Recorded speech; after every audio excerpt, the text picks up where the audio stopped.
Good morning. You're watching a remote broadcast of Business World Live. I'm Jes Delos Santos. It's 10 in the morning this Tuesday in Manila. We're half an hour into the trading day. Let's go straight to our top story. Remittances fell for the third straight month in May, plunging 19% as OFWs face salary cuts and layoffs amid the pandemic. Cash remittances coursed through banks, slumped to $2.1 billion in May, from nearly $2.61 billion a year ago. That's according to data from the Bangko Sentral. This is now the steepest drop in almost 2 decades, since a 33.5% fall recorded in January 2001. From January to May, remittances dropped 6.4% to $11.55 billion. Security Bank Chief Economist Dan Rosa says the country should brace for worse, noting that about 115,000 OFWs have been repatriated as of August 1st. ING Chief Economist Nikki Mapa says the drop in remittances, as compounded by the continuous repatriation of OFWs, will take a toll on consumption as well as employment. He says job prospects may turn, quote, precariously close to free fall. Economists at the Asian Development Bank sees the Philippines to be the most affected in the region in terms of remittance drop. The ADB says remittances is seen to fall by as much as 20.2% this year under a so-called worst-case scenario, which involves a year-long fight against the coronavirus. Factor activity dropped as well for a fifth straight month in July on the back of weaker production and demand despite looser lockdown restrictions.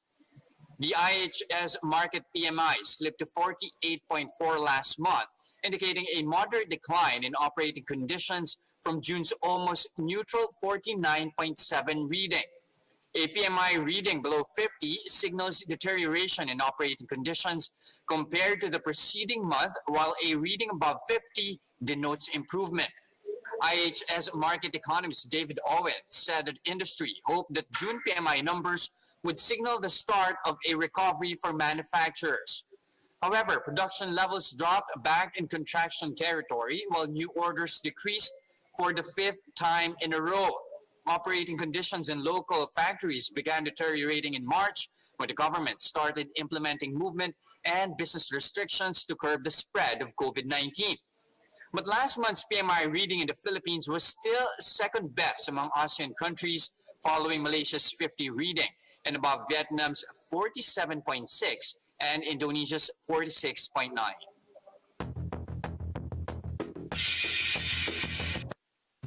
And yesterday as well, we did see the index declining over close to 3 6/10% after, of course, Metro Manila and nearby provinces were reverted to modified enhanced community quarantine. Let's see, however, if things are faring well for local shares. We are indeed seeing a bit of a recovery here. The index is now up over 8%, up to 5,778.41. Again, that's coming from the 3 6/10 of a decline in a Monday's trade. All indices yesterday were down. Property, in fact, slumping the most at 5.11%. Net foreign swelling also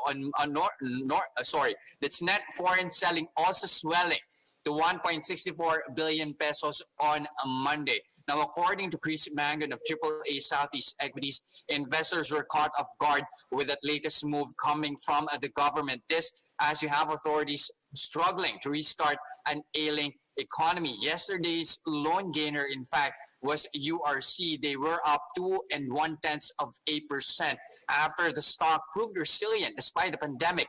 Net income climbing 76% during the second quarter. That beats expectations. But the central bank governor here still sparking some hope despite the revert to modified enhanced community quarantine. BSP Governor Ben Jokno is saying that the move has limited economic impact, while at the same time acknowledging that the pandemic itself has monumental implications. And this comes ahead of the GDP release this Thursday. Jokno said last week that a single-digit contraction for the second quarter is, quote, really nice, very nice. and a contraction of 10 to 15% is tolerable, and anything beyond 20%, he says now that's going to cause us a lot of headaches. He's seeing a slow recovery, though, starting in the third quarter before paving the way for what should be a merry holiday. But no merry signs, no merry season yet for SM Prime here. Their profit for the first half of the year almost halved, down 46% to 10.4 billion pesos. Again, this is SM Prime. If you try to take a look at the figures here for their performance for the first half of the year, net income was down 46% to 10.4 billion pesos. At the same time, consolidated revenues was down 23% to 43.7 billion pesos. According to Jeffrey Lim, president of SM Prime, it was a challenging first half with quarantine protocols in place in key areas where SM businesses are located. According to him, however, SMPH is committed to adhere to these safety measures while sustaining their operations. If you try to take a look at the figures as well, revenues from their residential business, led of course by their property arm SMDC, somehow offset the losses in the mall space here. SMDC revenues was up by 11% to 23.7 billion pesos for the first 6 months of the year. That's due primarily to reservation sales coming in at 42.4 billion pesos. Earnings from SMDC, in fact, accounting for half of their consolidated revenue. Mall businesses, however, suffering as rent income drops by 44% to 13.1 billion pesos, with rentals being waived and discounts being extended to tenants. Yesterday, SM Prime was down 4.8%, joining that drop with the local bourse here. But as you can see here now, they are riding that wave of gains here among local shares here. SM Prime is now up close to 0.9%, priced in at 28 pesos and 80 centavos a piece. Now, from one major player here, let's go to another property stock here. This is Mega World's Global Estate Resorts, or Jerry. Their profit fell as crisis hits their hotel business here. Net income minus recurring income here is down by 9% to 728 million pesos for the first half of 2020. Core revenues likewise slumped by as much as 29% for the first 6 months of the year to 2.9 billion pesos. That's due mainly as well to rental income dropping by as much as 8% to 377 million pesos.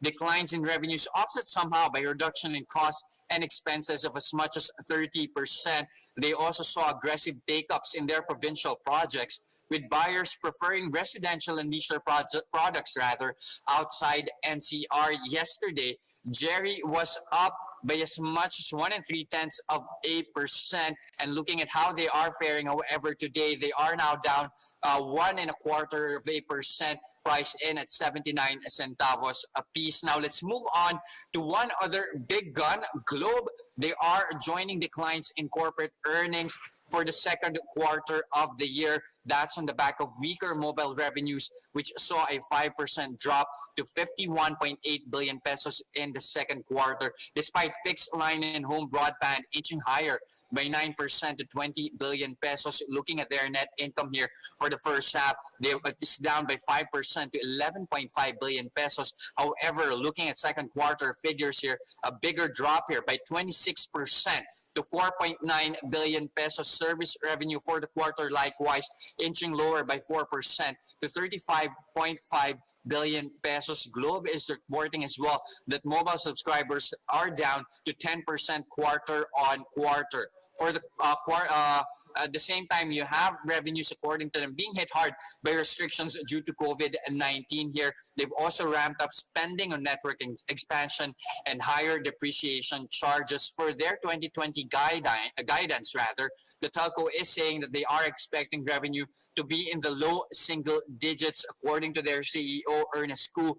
Mobile data and digital solutions will also increase traction, with more customers adopting a digital lifestyle in the new normal. Let's check in on how the stock is doing. However, you have investors still cheering on Globe here. They are up 1.5%, priced in at 2,000 pesos and 2,050 centavos a piece. Globe still one of the stocks here that has been gaining year to date so far, as you can see in this chart right here. Again, we are seeing those gains across the board here for most of the local index.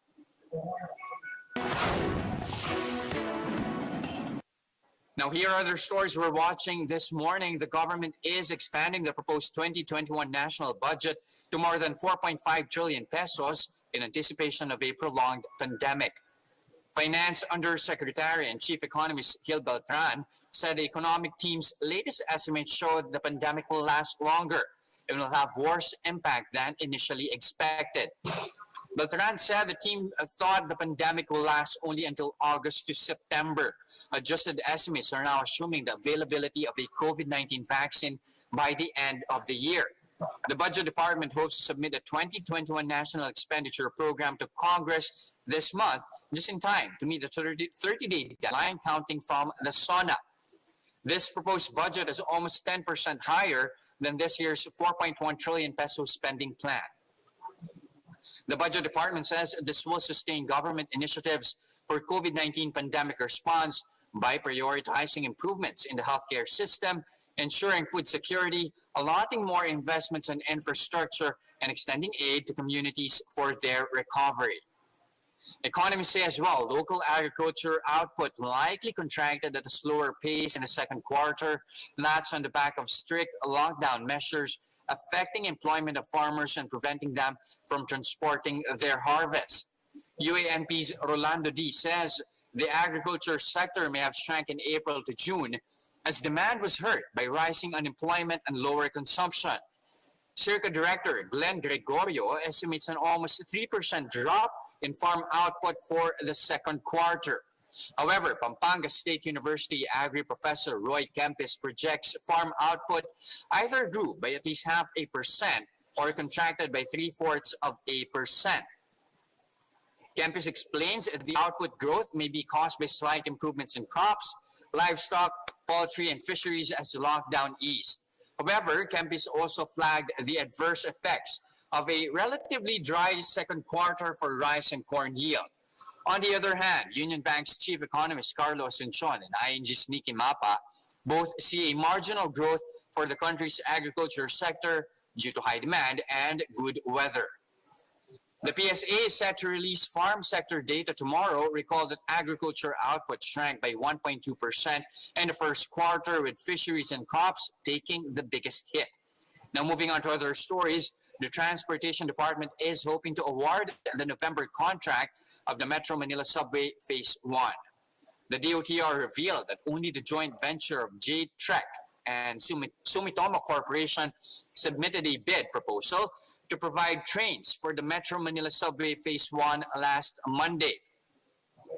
The department now has less than 30 days to review its technical and financial bid for the project. Once awarded, the contractor will design and complete 30 train sets, or a total of 240 train cars for the first phase of the subway. The submission of bids were originally scheduled for March 17, but was postponed to July 27 due to the pandemic. Recall the department invited Japanese firms last December to bid supply trains, as well as electrical and mechanical systems and rail track works for the same project.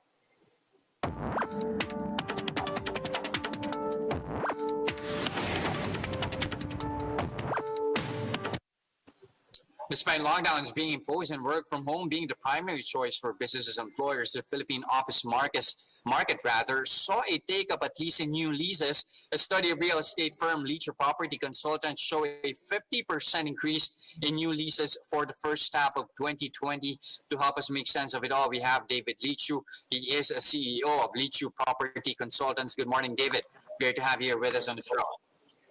Thank you for having me. Okay, let's go through this one by one, David. First, how exactly did that happen? A 50% jump, at least in new leases amid the pandemic. We're talking 77,000 square meters, if I'm not mistaken. What brought about that takeout? So first is that that 50% increase is comparing first quarter to second quarter movement. Okay. So 57,000 square meters in the first quarter. And the new leases were about or about 77,000 square meters. And the big driver of that is the BPO sector. And for the first time in maybe 3 years, the POGO sector actually stopped growing, and a few of them started to contract. So if we look at the total first half of this year, we had 234,000 square meters of new leases taken up, and a big majority of that, about 50, close to 50%, will be the BPO sector. And I think that the BPO sector will continue to drive growth for us for this year. And if we are lucky, the compromise between the government and the POGO sector will start to happen sometime, I think, late this month to early next month, September. And then we will see the growth in the POGO sector again. The higher take-up though, the take-up though, at least in the second quarter, is this a normal trend during the season, during the second quarter of the year? Actually, the second quarter is the slowest quarter of the year. Where most of the activity happens is between August to December of the year, and that's been the case for 20 years already. And I think, at least in the past, more than 50% of all leasing activity happened in these last 5 months of the year. What's interesting though is that, like what we did mention, a main driver of that would have to be the BPO sector, still eating up most of that new leases. How do you reconcile that with the number of BPOs also implementing a work-from-home setup? Well, the work from home is really their attempt to the new normal with this pandemic. But as soon as they're able to, they will migrate back to the office, because there are many conditions that impair the productivity of people in work from home. And second, the concerns about data security, data privacy, and fraud is pretty high in many companies' lists. So they would rather get employees back to work to working in the controlled environment of an office environment. And do you see the sector, at least in the office space, somehow being more reliant now on BPOs compared to a mixture of pillars in the past, where you have really the segment relying on both POGOs and BPOs? This time around, of course, you have higher departure rates when it comes to offshore gaming operators. Yes, definitely the BPO sector will be the key driver now, and that's partly because the POGO sector is in a big question mark today, but also because the global recession is driving more jobs to the Philippines. I think that's one thing that we have to remember, that because of the havoc that is causing this pandemic is causing the world, many companies are forced to cut more costs. And the only way to do that while increasing productivity is to move jobs to two places in the world. That's Philippines and India. And you see the Philippines still being at least a good market when it comes to that. There's no place like the Philippines, to be honest. Many of my clients are saying, where's the next Philippines? And I think the next Philippines is actually Africa, the continent, the entire continent of Africa. The problem is that people are just not ready to expand. And there are many things, many structural things, I think, that many countries in Africa need to do to be ready to accept all these things that we are benefiting from, that India is benefiting from. But in terms of geography, at least here in the Philippines, has it already been saturated, at least Metro Manila-wise and other key cities in the country? Where do you see is the next big location, at least when it comes to BPOs? Yeah, that's a very good question. So first of all, we need Manila to grow the BPO sector, because Manila is the safest place. Many executives will feel comfortable proposing Manila as the first location for their BPO. And the companies that are here is probably 20% only of the entire universe that could be coming to the Philippines. So if you look at the big picture, many more BPO jobs can come to the Philippines. And those new entrants will most likely prefer Manila because it is the safest option. You fly in, you fly out, you stay in good hotels. You have a lot of, you're in the middle of one of the best cities in the world in terms of living, in terms of cost of living and quality of accommodation. And from Manila, you can do so many things like go to Batangas or fly out to Palawan or Cebu. The second point is that for the first time, the biggest receiver of jobs from the BPO sector is not Manila, it is Cebu. So that's a very big thing. And kudos to the people of Cebu because despite all the challenges that Cebu is going through right now with the pandemic and the lockdowns, they are actually the biggest receiver of BPO jobs in the Philippines. It's the first time that's ever happened. And then followed by BGC and Quezon City. Now, we are very optimistic about Clark. Very optimistic about Clark because Clark is going to be the next Cebu. I think Clark for the BPO sector will be the prime labor market for the BPO sector for the next 10 to 15 years. Just like what we saw in Cebu for the last 15 years. So many people will say, I will have my first two locations in Manila, and then my third location will be in Clark. And why is that? Because Clark is able to access a population base and a workforce of about 10 million people, which is the second largest labor pool you can access in the Philippines outside of Manila. All right, so much hope at least in the development of Clark there. But as it stands, you were referring to this earlier. Bogus, on the other hand, driving that vacancy rate higher by 8% or around 89,000 square meters. A lion's share coming from Bogus at 54%. Really, what brought about those departures? So the POGO sector has been struggling in the Philippines because they feel, rightly or wrongly, that the tax laws were changed on them midstream.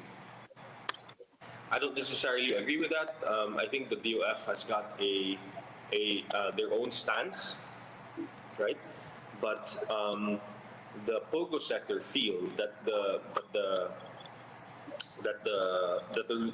tax laws were changed on them, and so the second catalyst was the travel bans all over.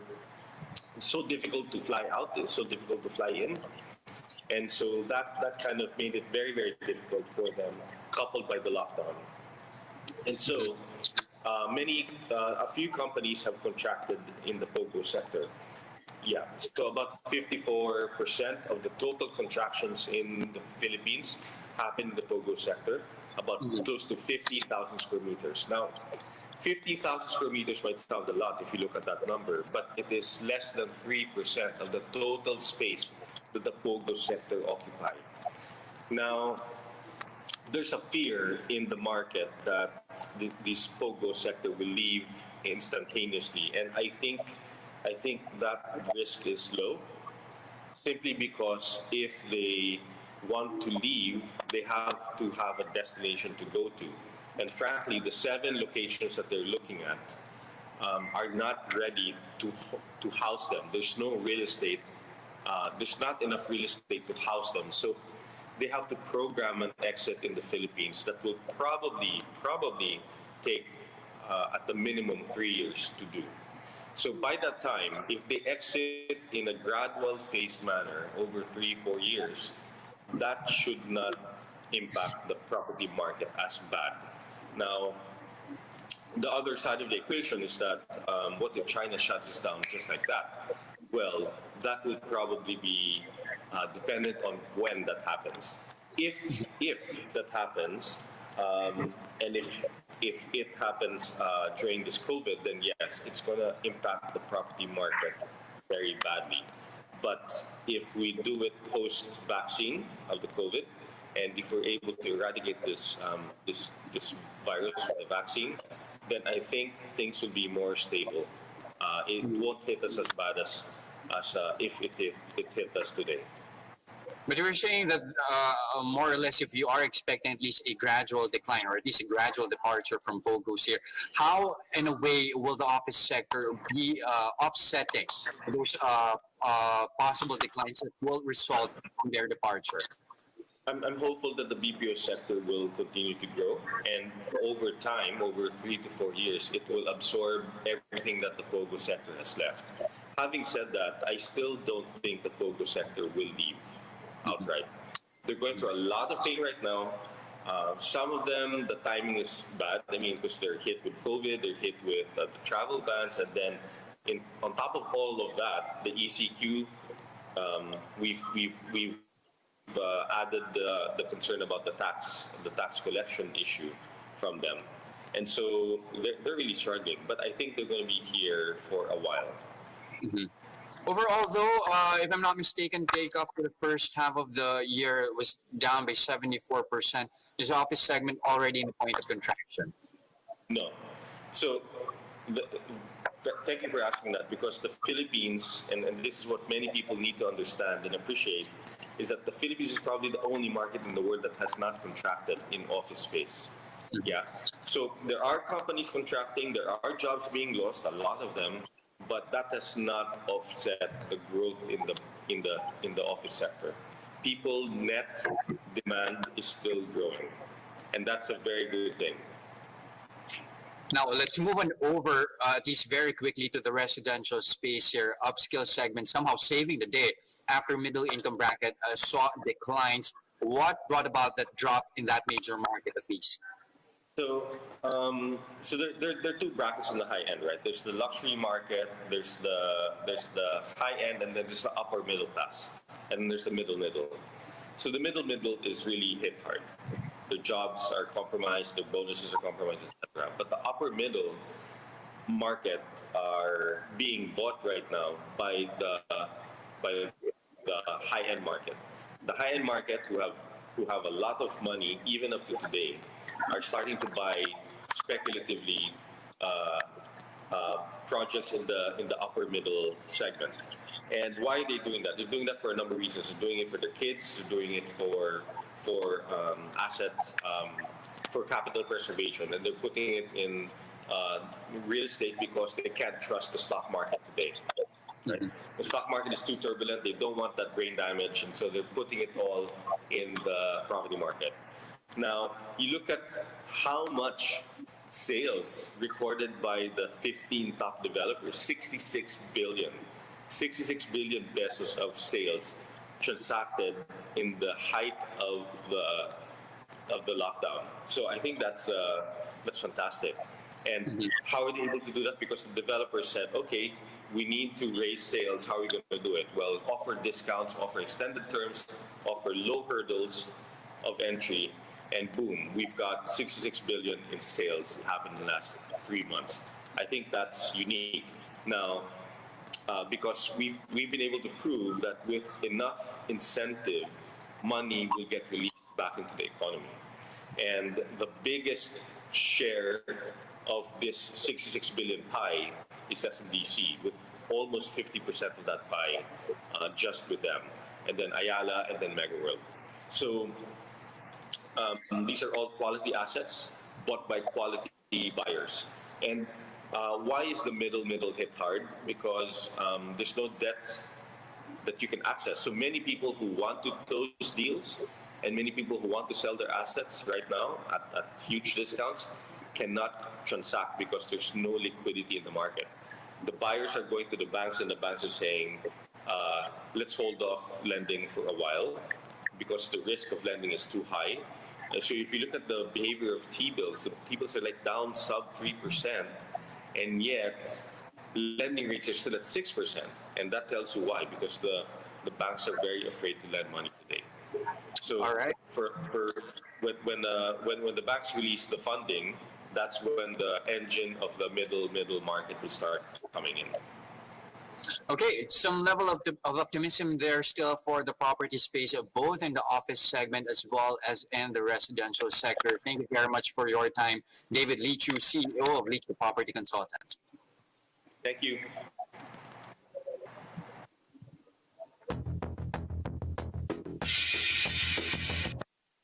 All right, and while we're at it, let's have a quick check of how the property index is doing here at the start of the trading day. At least you have, at least yesterday on Monday, you have the property sector declining by over 5% here, slumping the most among all sectors. But as you can see right now, you have the property index in the positive territory. It is up by over 8%, with most of our key players as well really proving to be resilient, at least at the start of trading day here. The likes of Robinson's Land is now up by 2.9%. You also have SM Prime here, up 1.25%. That's coming, of course, from their net income for the first half, almost being half for the first part of the year here. Now, also, let's move on over to how the main index is doing. Still enjoying those gains here, up over 8%.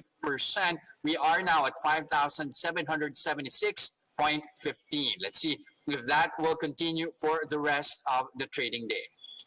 And that's a first look into the business day this Tuesday, August 4, 2020. Catch us again tomorrow at 10 a.m. I am Jes Delos Santos. We are One News.